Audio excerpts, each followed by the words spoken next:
انتہائی افسوس کے ساتھ کہنا پڑ رہا ہے کہ آج وزیر اعلیٰ خیبر پختونخوا سہیل آفریدی نے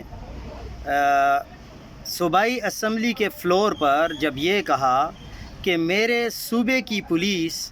اور سی ٹی ڈی نے بہت ساری قربانیاں دی ہیں، اس میں کوئی شک نہیں ہے، کے پی کے کی پولیس اور سی ٹی ڈی وہاں پر فرنٹ لائن واریئرز کے طور پر لڑ رہے ہیں عرصہ دراز سے۔ جب سے دہشت گردی ہو رہی ہے تو سب سے زیادہ نقصان بھی کے پی کے کی پولیس کا ہوا ہے اور عوام کا ہوا ہے۔